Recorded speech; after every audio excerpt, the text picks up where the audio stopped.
17th, 2026, and you know why you're here, so let's kick this off right and introduce the players.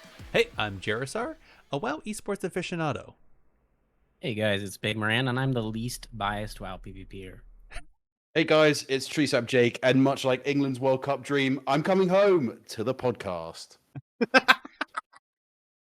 I'm back. Oh, you're back, which is awesome. We missed you last time. I guess before we get too started, I just want to remind everybody, so it's our 10th year anniversary coming up officially on the 28th of June. So the next recording is going to be the 30th of June, 6 p.m. Eastern, 3 p.m. Pacific, and whatever that turns into EU time. What is that, Jake? Midnight? 11? 11. It's 11 UK time and midnight CEST. Gonna have to really think about that. Yeah. So we're gonna have some things we're gonna try. I'm trying to get some stuff to give away on the stream, so highly recommend, if you can, come and watch us live. twitch.tv/technically_PvP. We'll also throw some stuff into the podcast, but that's going to be really short time frame. Like, we're not going to let that sit for long. So for those of you who like to rack and stack for a while, or forget about us and come back and binge listen, if you will, that's probably not going to work out for you. So I really hope you hear this, so you download it and listen immediately to our voices, and get your name in for some things that we're going to be giving away. I think we're gonna have some pretty good stuff. We'll definitely talk about it next podcast. But okay, Jake, what have you been up to, man?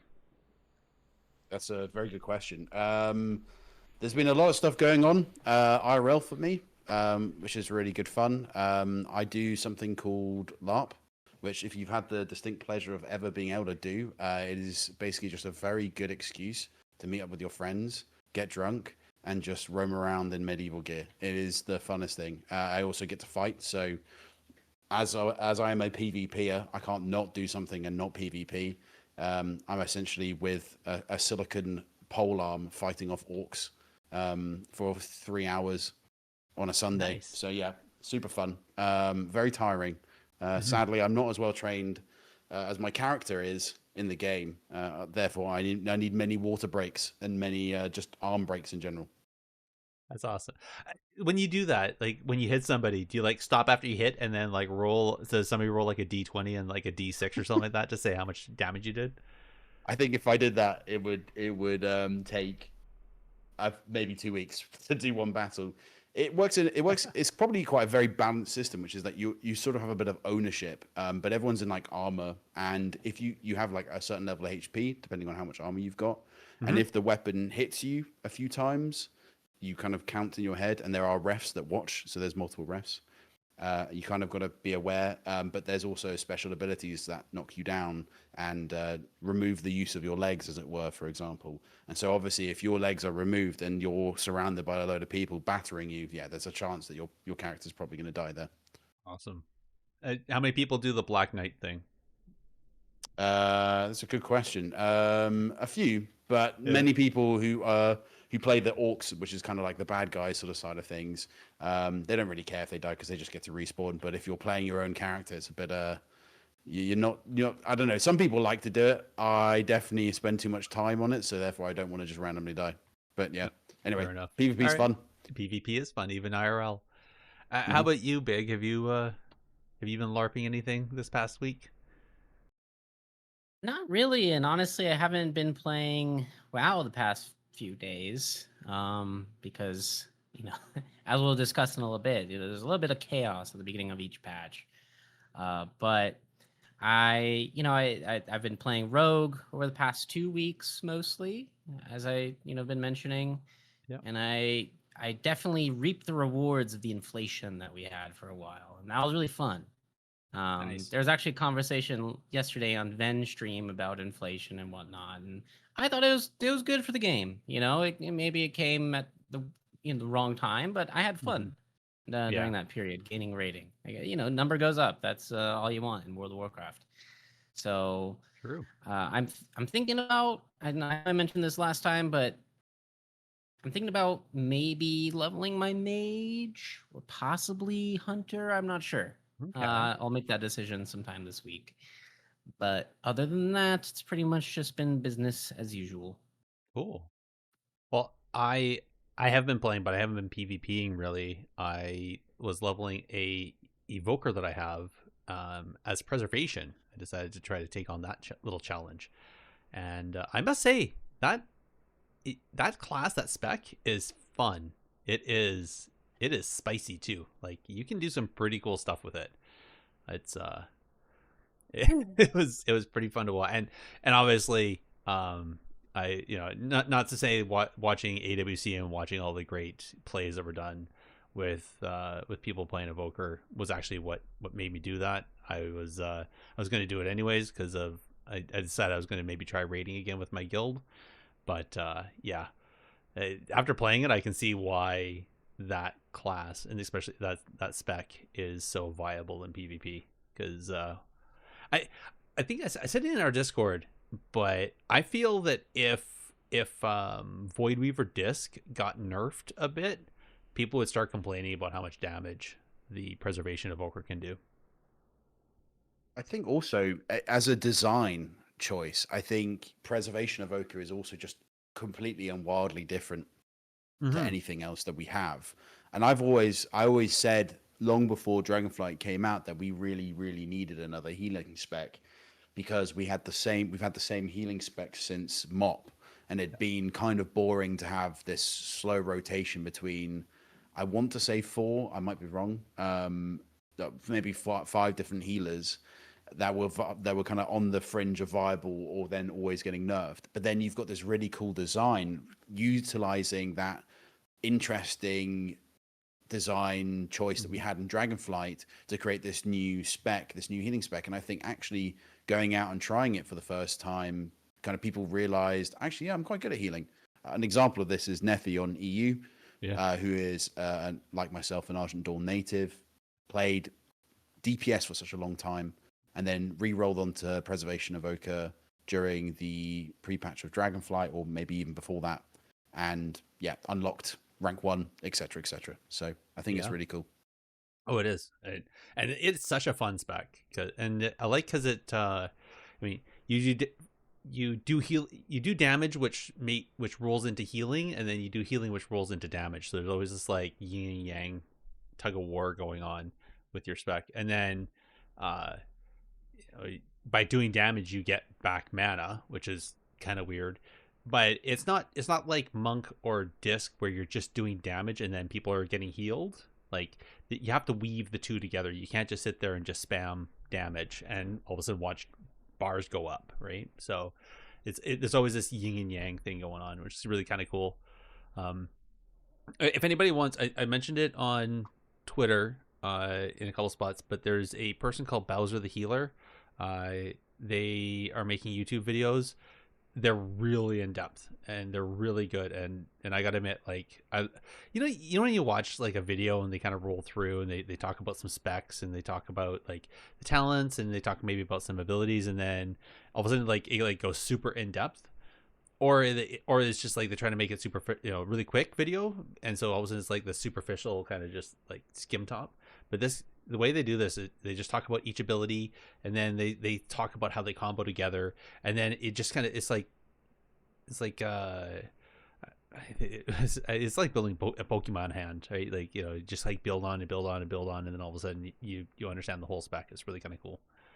But enough about that. I know. So we called this episode. I called it Summer of Drought, only because if anybody hasn't paying attention, is underneath the rock, or maybe just enjoying Classic.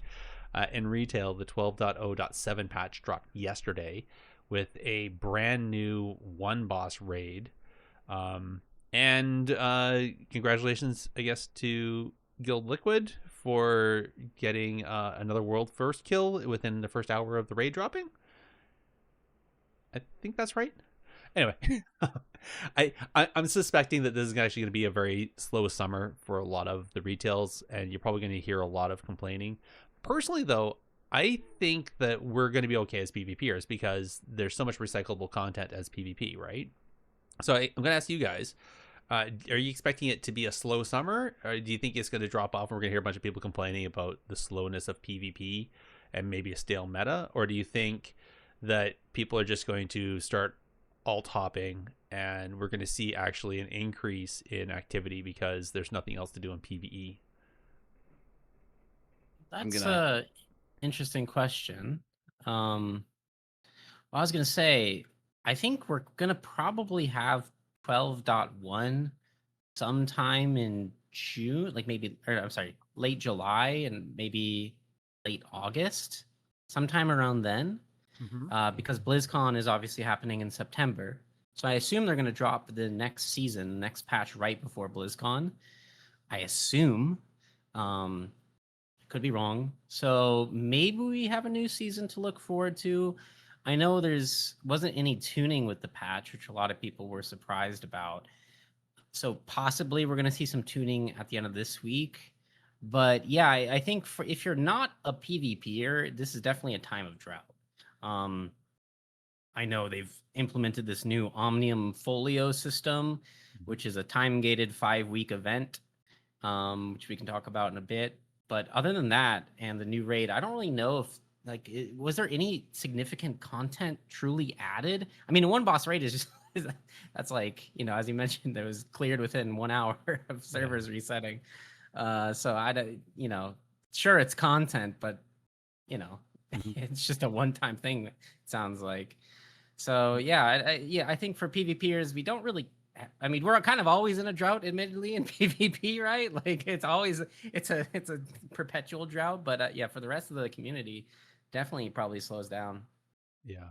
Well, I think there is the Chirping the Time Ways that are going to activate at the end of the June here. So that will probably, maybe that's the content that they're expecting everybody to do to keep them active throughout July.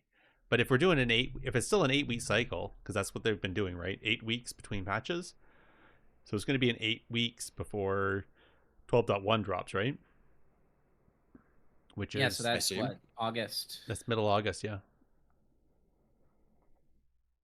So I don't know. What about you, Jake? Are you expecting to have a drought? Are you gonna start alting, or are you gonna like try to push Gladiator and, I don't know, rank 1 on your main? Like what are your plans for PvP over the summer? So I've also, much like well, actually not much like Big, I've sort of taken a much longer break from WoW just to kind of reset myself. But I am coming back and I am leveling new alts to try different things and try a different way of thinking about it. I think I spent a long time getting wound up about playing a specific class when actually I'm just going to play something that I feel I'm enjoying. So trying different things and just kind of trying to see where my brain is at. It's kind of where I'm at with it. But I'm a big believer that WoWPvP has a unique quality for WoW in general, which is the fact that even when there is no content, we will literally log on and queue. If you've got the balancing correct, that's what we'll do. We'll log on always and queue. We'll queue. Now that we've got shuffle, we'll queue shuffle. If shuffle's good, we'll queue it. If 2s are good, we'll queue it. If 3s are good, we'll queue it. Like, we will literally spend all of our waking time playing 3s if the balancing is good, if it feels like in general that it's in a good place. And I think that's the biggest difference, is that unlike PvE, which has, next to nothing, small little raid and whatever, these guys will, they'll go and do M+. Maybe that'll kind of keep people occupied for a little bit.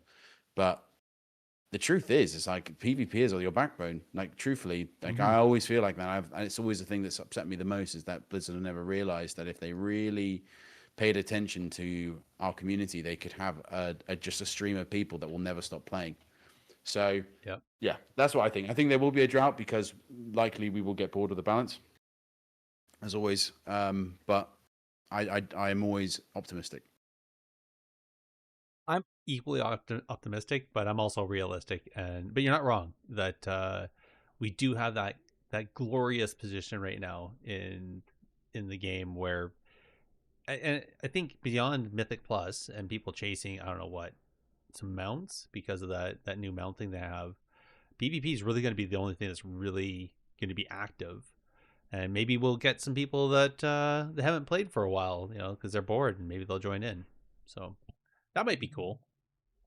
Yeah, I think so. I think now Big, you listed a few things, and I think this is pertinent, especially with talking about PvP and that. What's going on with some more add-ons? What's going on with the add-ons, Yes, man? I guess Blizzard has once again changed their API rules to limit certain information. So I believe many buffs that were previously flagged as important buffs, which were non-secret to add-ons, are now no longer accessible to add-ons. So what this means, there's kind of some technical jargon there, is that TLDR, a lot of offensive cooldowns that you could maybe track the CD of with OmniCC, you can no longer track the cooldown of those abilities. It's kind of just random what it is. So you can still track defensive cooldowns, you can still track interrupt cooldowns, you can still track CC, but a lot of offensives you can no longer track. So just as an example, Shadow Blades. If you're up against a sub-rogue, you can't track Shadow Blades. I also believe that it's no longer possible to see certain buffs on nameplates, including Precog and Nullifying Shroud, I think were the biggest ones. So Wow. that's kind of unfortunate. I think not being able to see, especially Precog, is kind of annoying. Just because it's, the spell does have an animation, but it's so subtle, like, it's kind of like a temporary glow. And yeah, I mean, I could see this patch particular being a really good time to have Arena Coach installed so you can see whether or not you waste your CC. I'm kidding, but I think there's going to be a lot of people who are going to be using CC into Precog by accident. Oh, absolutely, it's going to happen. Yeah. So, and from my understanding, I just want to point out, if you have a potato of a computer as well, you have everything turned down, you won't even see the sparkle. One other thing to consider too is supposedly, these rollbacks on API rules are going to continue into next patch. Yep. So the pruning of add-ons, so-called pruning of add-ons is not done yet. It's an ongoing thing, and we might even see more limitations here in 2 months. But for the meantime, I've been seeing a lot of people on Discord saying, this isn't working, that isn't working. This, give it some time. Usually these first few days of the patch, there's some things that are just like obviously broken. Add-on developers need to figure that out. And then also it's just like, well, Blizzard is constantly changing the rules of what add-ons can actually do. Yeah. So yeah, it's a turbulent and confusing time for us all.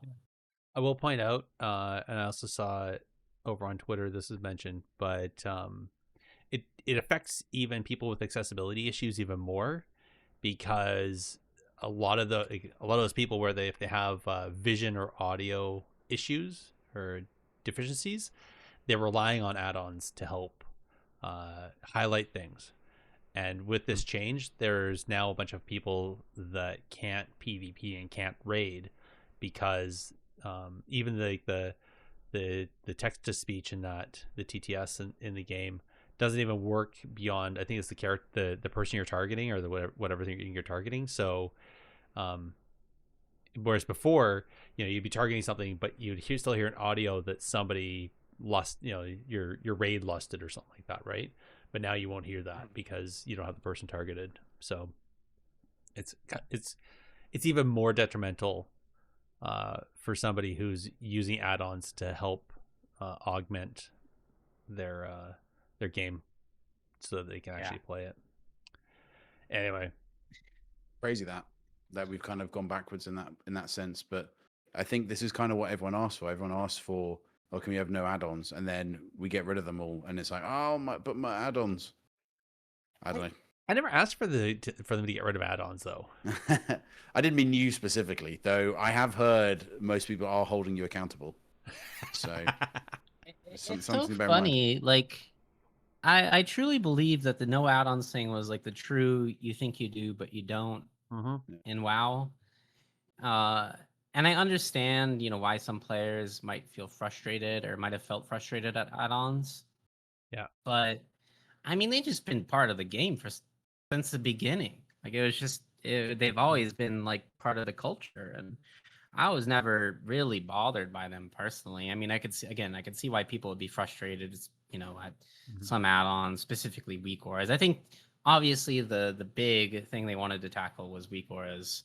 Yeah. And then, but in order to do that, like everything else needed to crumble. It was like the classic,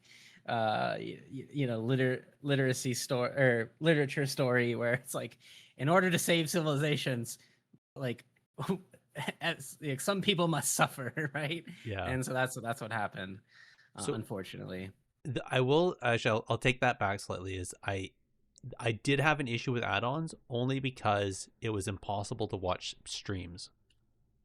Yeah, but I mean, like you look at old montage videos, and it was like two nameplates with like 4 buffs on each nameplate. Now it's 8 nameplates.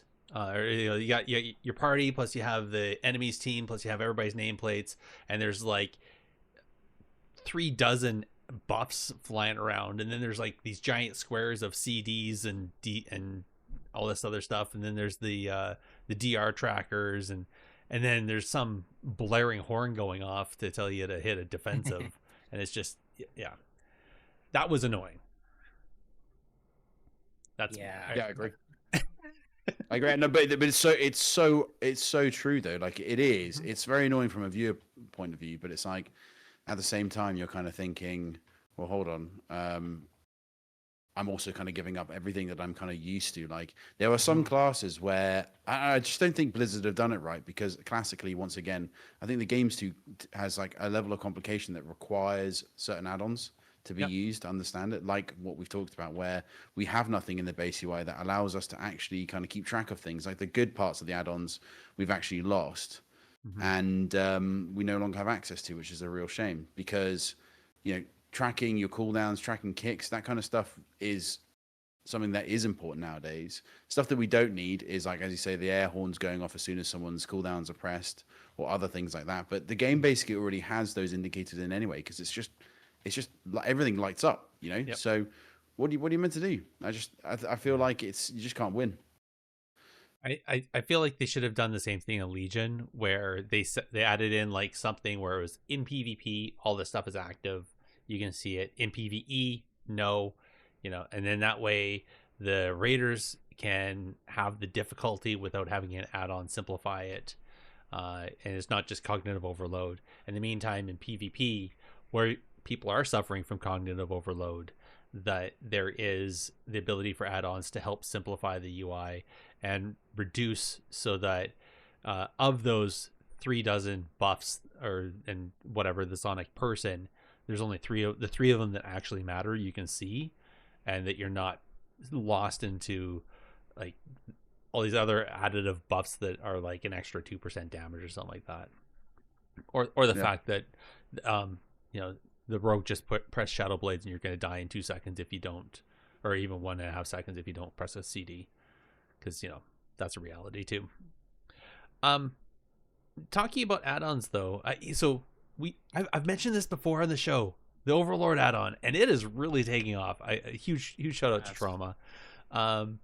Trauma he's done really good, and he's continuing to build it. He's continuing to add in other zones. So again, if anybody doesn't know, this is an add-on. It uses Battle.net community, and it basically creates capture points in old classic zones, and you can go there as Alliance or as Horde, and just by being there and it's King of the Hill style, if I'm not mistaken, and you end up capturing that spot, and then if you get enough of them, you capture the zone, right? And there's, I think, like a keep spot, and you only keep for 30 minutes or something like that, and it's really grown. A lot of the WoWPvP communities have really started to take to this, which is somewhat detrimental, because having 40 players, 40v40 in a zone, kind of hurts the servers a little bit, especially in these classic zones where they're not used to having servers support.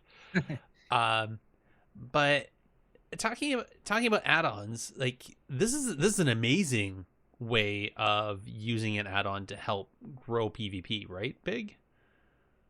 Yeah, I mean, I made a tweet about this the other day. Like, Here's a perfect example of someone within the community kind of filling a void that has yet to truly be addressed by Blizzard. So I know there are, integrated systems within the game that are meant to be for world PvP, like the Sparks Mm-hmm. quests and whatnot. But I think what a lot of people truly have wanted with world PvP is it to be not this like weekly go to this single area and just sort of pseudo AFK for a little bit, but instead like true,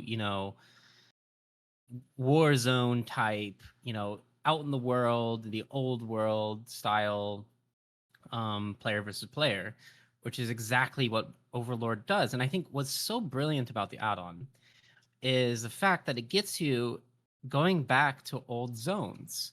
Mm-hmm. This has been one of the biggest criticisms of WoW, just generally speaking, over the past few years. It's like once a new expansion releases, it seems like the previous world that you were exploring sort of becomes obsolete, and that's especially true of the old world. And I think Yep. like these old zones, like the other day we were fighting in Loch Madan, like that's like one of the coolest zones in the game, and it's very nostalgic to be there and to fight the horde there.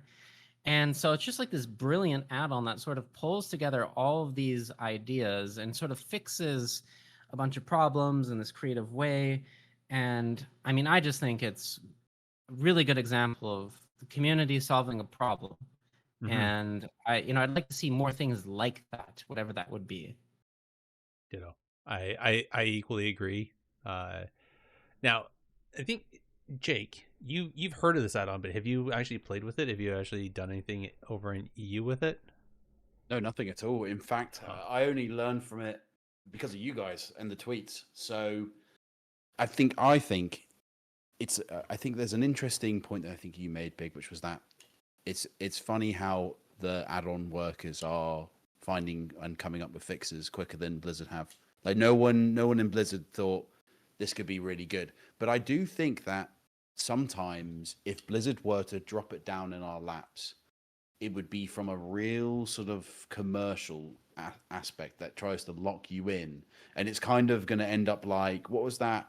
Like it was like the Season of Discovery Ashenvale thing that they had for ages at like level 19 or 20 or whatever that whenever that was, and it was just kind of no one wanted to do it. Like it was cool, but you were kind of forced to do it, and no one really wanted to do it. Whereas this is something that you opt in, you choose to do. You're doing it of your own free volition, and therefore it feels fun.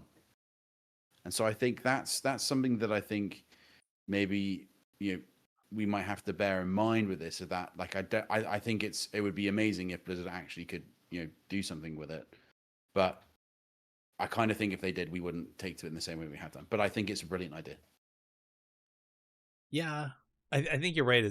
That's what makes it special is that it's people who are doing it out of their own volition and out of their own you know take on the alliance or take on the horde and get your friends and attack and overcome and achieve something.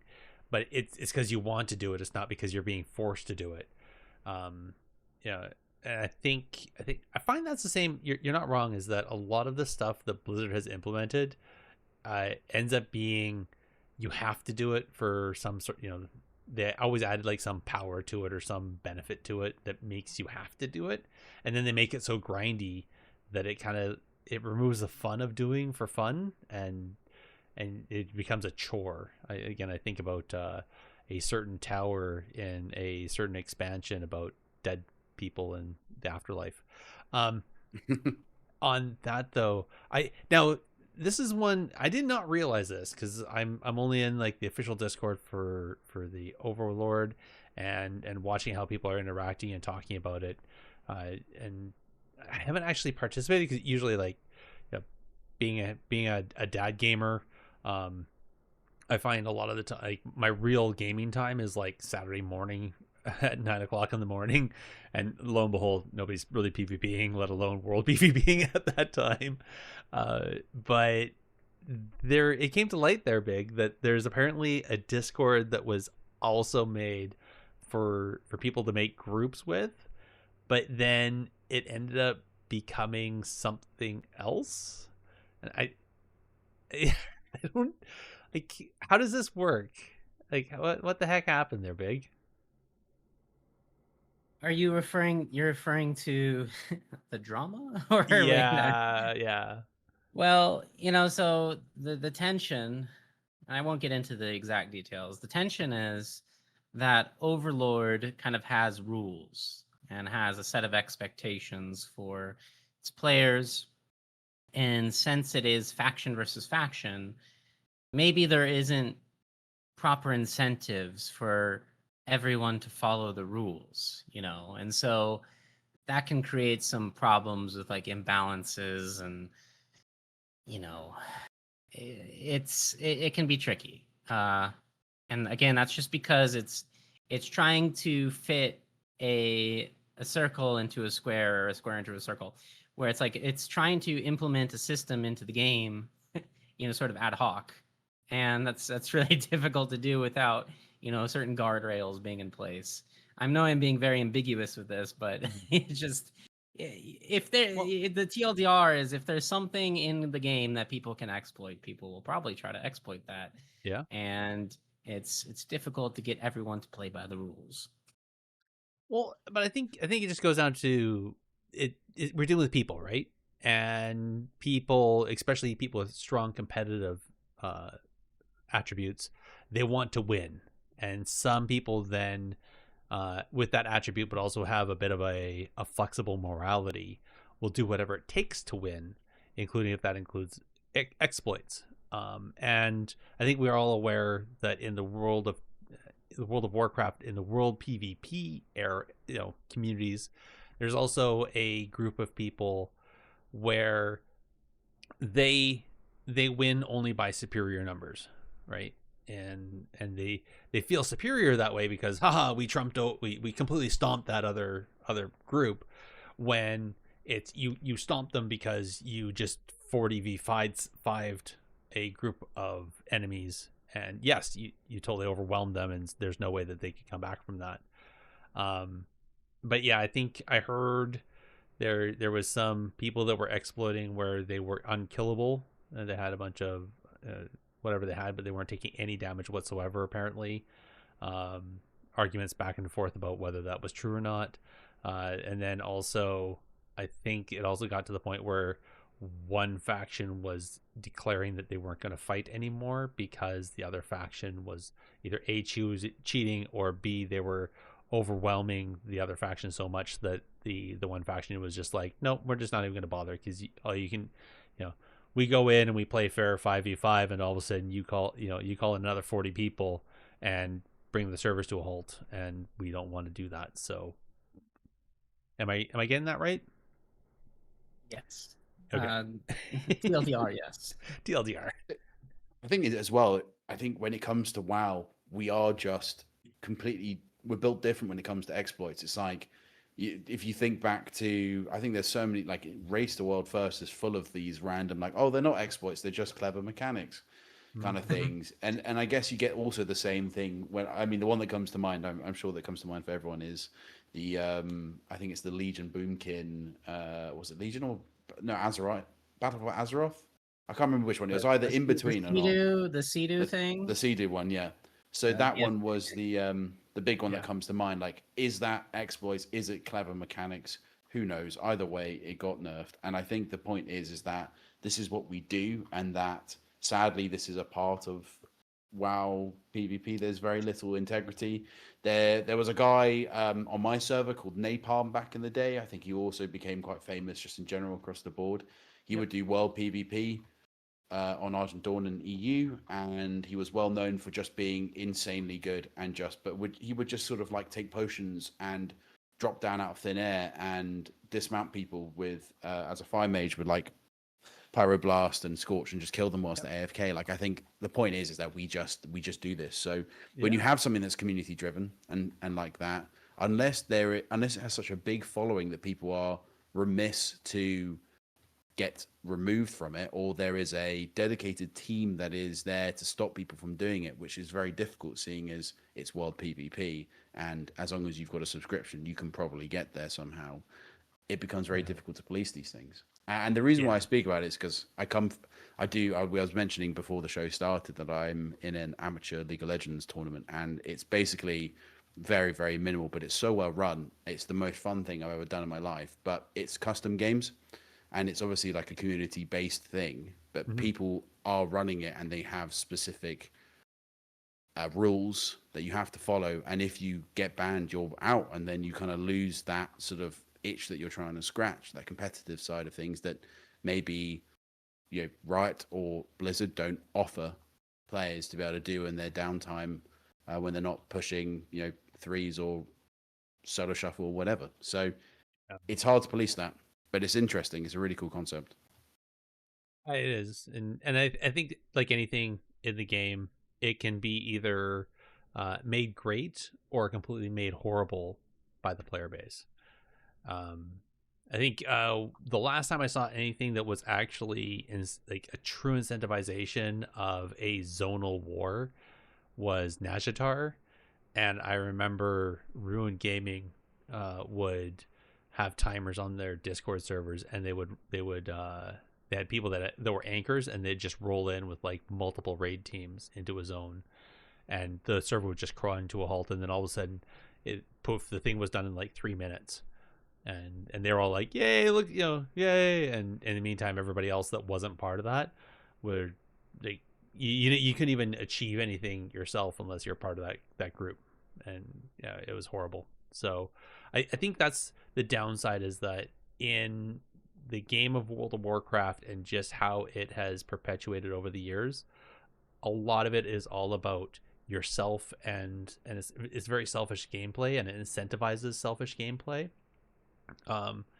And anybody who says that raiding is a group effort, I call, like, yes, it totally is. It's a group effort, but I call baloney that it helps incentivize team building or anything like that, or it's all about people getting their gear that they want, and as soon as they get, they make the kill, they get the mount, and they get the gear they want, they completely ghost a raid team. We've seen raid teams just grind to a halt mid or after they achieve their cutting edge or something like that, because half the people don't show up to raid next week, right? So yeah. There's very little parts of the community that are actually there for the team.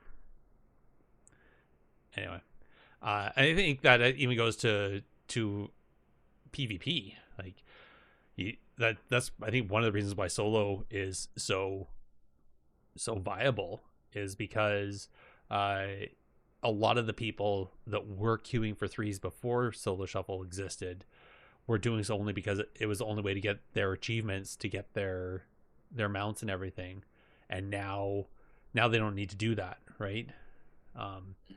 But those people were never great teammates. Does that make sense? No, it makes sense. Yeah, I mean, I guess there's slightly two different kind of concepts in a way, but I think in general, solo shuffle has eliminated the ability for people who don't have the time really to sort of spend it all in LFG, and I think that was the big thing, really, just like the amount of time you spent in LFG. Whereas now you can actually push the rating you want to push, get the sort of achievements that you want to get, and still be respected. I mean, I think people still respect like rank ones in solo shuffle and legend, so still takes work. Yeah, I think so too. You just reminded me of something. We didn't talk about it yet. They're increasing the cap of rank 1 or legends in solo shuffle. So instead of the top 3, it's now the top 8. So they've increased. Cool. Yeah. I think this is a fantastic change. I mean, the elephant in the room is tanks, which we'll get to in a sec. But, to me, this just makes a lot of sense. For instance, if you play an off-meta spec, perfect example is Arcane Mage. Like, Arcane Mage is kind of one of the weaker specs right now. Not many people playing it. And because of this, like, the number of rank 1 spots in solo shuffle for Arcane Mage is like maybe like 2 or 3, which is ridiculous. Like, that's such a small amount. Like, that's like ultra competitive. That's crazy. Meanwhile, like, the most popular specs in the game, I think Disc Priest is the most popular spec in the game. Like that usually has like well over like 15 to 20, and sometimes in some seasons like 40 rank 1 slots, like a crazy amount. Mm-hmm. So, you know, if you're the number 4 arcane mage, you're pretty good. I mean, that there's definitely something to be said there. You know, Yep. so making it a minimum of 8 slots for rank 1, that makes a lot of sense because there just are these off meta specs that aren't that popular. And sometimes these off meta specs are actually good. Case in point, some seasons like BM Hunter, or not BM Hunter, that's a popular spec. Survival Hunter is not that popular, but it's typically pretty good. Mm-hmm. And it's like, well, imagine being a Survival Hunter on EU. You know, you're having to compete against Big Mechs for maybe like 3 slots, you know, like you're having to compete with the ultra best number 1 player of all time on that spec. Like, that's crazy. But yeah, the elephant in the room is obviously tanks, because I think Vengeance Demon Hunter, I mean, we can look it up right now. Like, there's not that many people on the ladder playing Vengeance Demon Hunter in solo shuffle. And let's actually see. So if with these new rules, if the season ended today, to get rank 1 as a Vengeance Demon Hunter in solo shuffle, you just need to be 1743 rating. Like, that's a bit, you know, that's not probably ideal. Sorry guys, I need to log on right now. Yeah, there's only 166 people on the ladder who have played Vengeance Demon Hunter on NA. Wow. That might be an edge. You know, there's some edge cases there with some of the tank specs. Yeah. Case in point. Which is funny. Vengeance Demon Hunter is so fun to play. Like, it's so disruptive. You're such a pain in the butt. Yeah, it's one of those sort of bully specs too. It's like you could just select a player and just bully them the whole game. So that's definitely a valid critique of the new system. I mean, we don't need to talk too much about tanks in PvP because it's been beaten to death. But you know, tanks always kind of create these problems in some specific ways, and this is like definitely this is definitely, I think, a valid problem. You know, like the prestige of a rank 1 title, and I hate to be a gatekeeper here, but you kind of want that to feel like really prestigious, and something just doesn't feel right about getting a rank 1 title at 1743 rating. You know, like that something needs to be fixed there. But I mean, maybe not. Like, who, you know, maybe who cares who gets rank 1? You know, should there be like a bottom cutoff too? So it's like the minimum 8 slots of everybody that's over 2K or something like that. Maybe. Yeah, maybe. Ooh, that's a good. Ooh, Gerissar. Now you're cooking. Blizzard, listen up. We're cooking a bit. Yeah, I don't know. Not sure. I think it's viable, especially with how long the seasons are, and we're seeing this almost every season. Yes, there's that slow spot until they inject some incentives. They inject some MMR, but generally, I think most seasons we've seen DPS and healers all over 2K in those legend spots, and so I think that would definitely eliminate having a legend tank, if you will. I mean, tanks can still play, but you know, they just won't get legend. And now that prop paladins aren't their own queue anymore, then we don't have the win traders on that one, so that's fine. I think the one last item. So I know that there's a bit of tinfoil hat here. So apparently somebody noticed that there's a new trademark that was just registered by Blizzard for Blizzard. Was it Camelot? Camelot. And now over there, Classic Plus. I don't know. I mean, this could be as much as a board game, right? World of Warcraft, the board game. Honestly, they've done it before. I would laugh so hard. Well, my main concern, no matter what Classic Plus is, it has to be exceptionally good. Like, think of Star Wars, okay? And I don't want to get into the debate whether what was better, the prequels or the original trilogy. But in any case, it's like, say you're rebooting Star Wars, which they did in the late 1990s. Yeah. Like, they have to make that really good, right? Like, Yeah. they had to make that series really good. Then what happened when they rebooted it a second time? Well, it's like, the new Star Wars movies, it's like, Yep.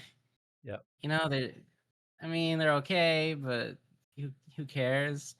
And I just feel like Blizzard is in this situation where if they release Classic Plus, which it seems like they probably will, they've hinted at it, it just needs to be the perfect game, because you're going to be dealing with people who are both classic Andes and retail Andes.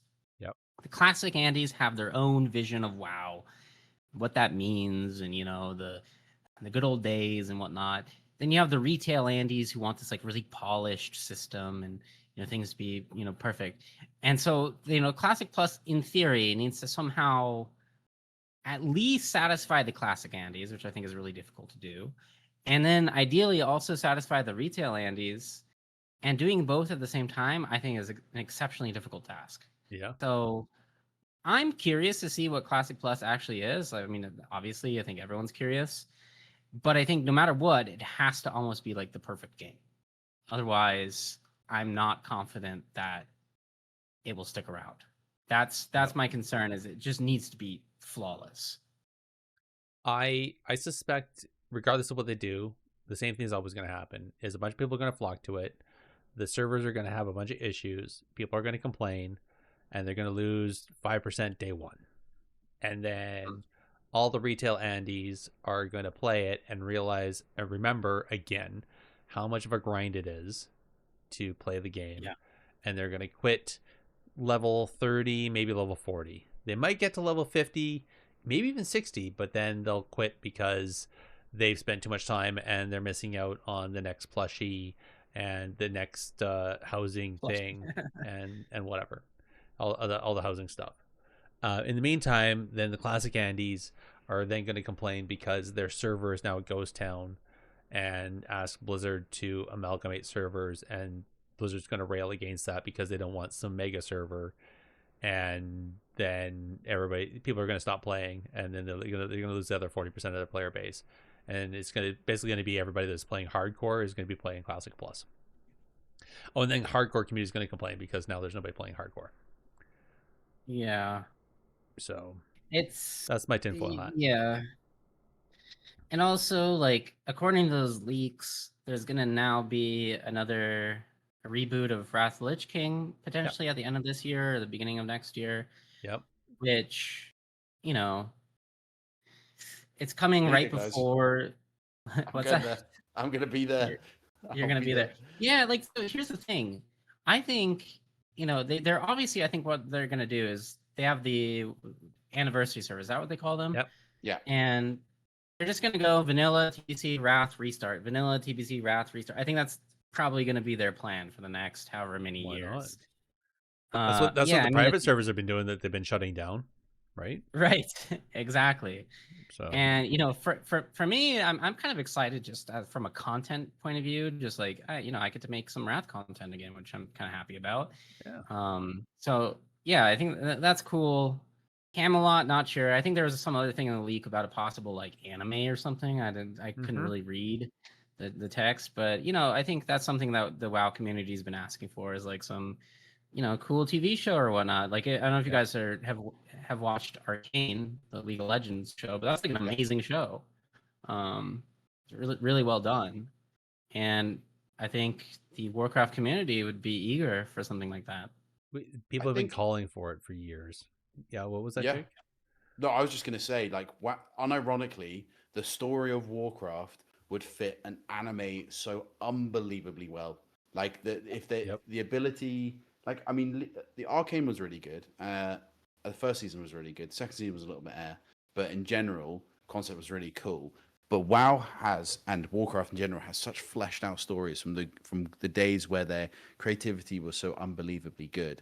To bring those to life, and if you think like not necessarily something that looks like Arcane or looks like the way that the cinematics are done. But if you've ever seen the Devil May Cry anime that's been out on Netflix, that's very, very good and very well written. That sort of style with stories that take place over a period of time through the ones that we know and love. I think people would love that, and you could make it be such a money machine, exploring elements of lore like from like the orcs, for example, and their backstory and things like that, which would be just incredible. So I hope it is something like that, but Classic Plus also would be pretty good.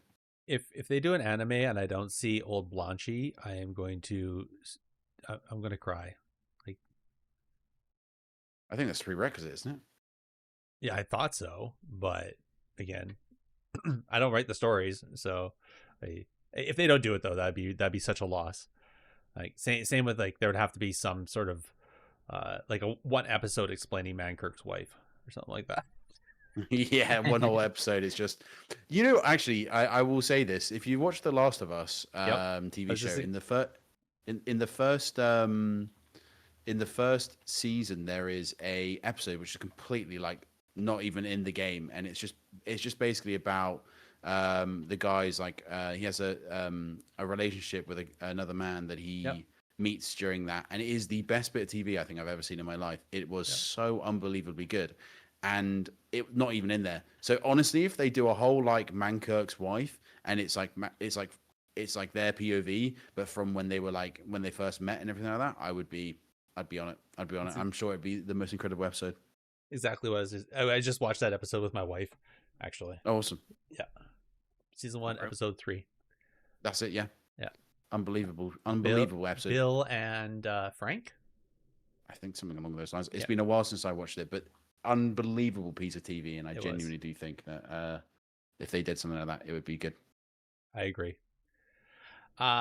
Speaking of things that we would like them to do, though, what's one thing you want them to change there, Jake? One thing to change. I think it would be. It's a hard question, to be honest. We always, if you think about it, every 2 weeks or so, we have to come up with something like that. And I'm starting to run out of ideas. I do think it would be really nice for them to change, to look for supporting the taking on add-on builders and putting them into the team. Ooh. Because that would be really cool. Like a way to kind of let's help us build this world that you love, and we will pay you. That would be nice. Considering Blizzard is supposedly taking on their own UI and they're still botching it.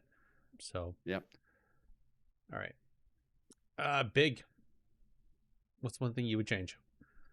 I want them to reboot the WoW trading card game.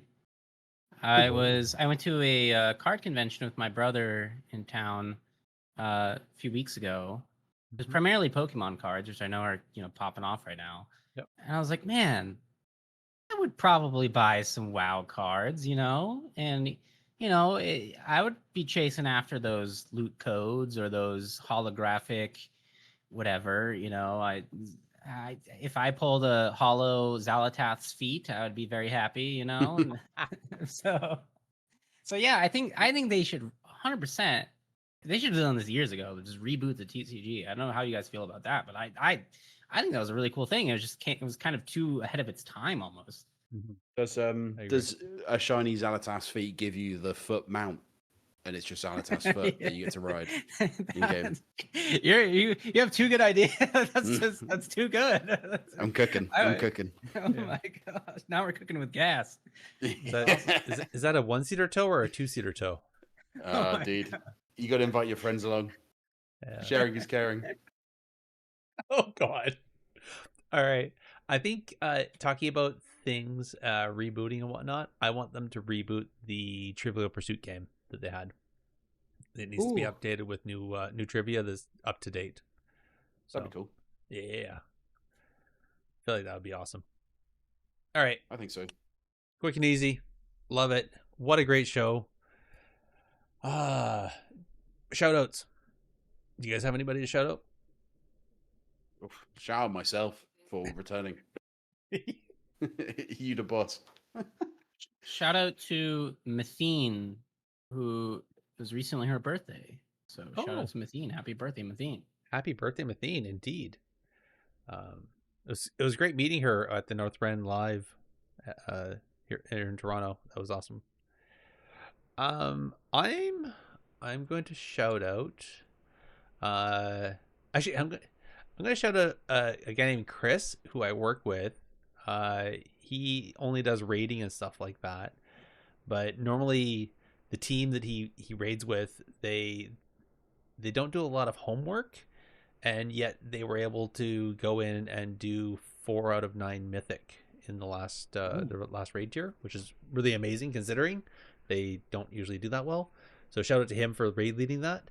And out of our conversations, he actually took my B tag and he offered to do some hard carries with my preservation evoker, so I at least get some gear in Mythic Plus, because he's doing he's really well geared. He's just like, yeah, if I'm bored, I'll message you. We'll give you some carries. I was like, all right, I'll take free gear, thanks. So shout out to Chris. All right, that's it. That's the show. Again, before we just do the outro, please, everybody, make sure you listen next week.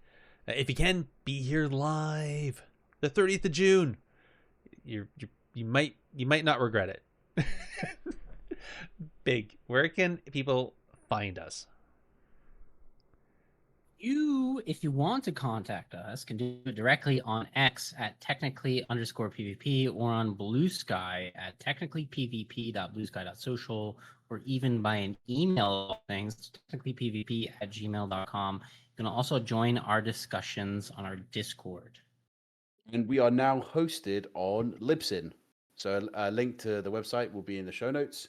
Don't forget that the Bonus Roll website also has a podcast directory with us and many other great shows at www.bonusroll.gg. This directory has a review system, so please head on over there and tell everyone what you think of your favorite shows, including our own.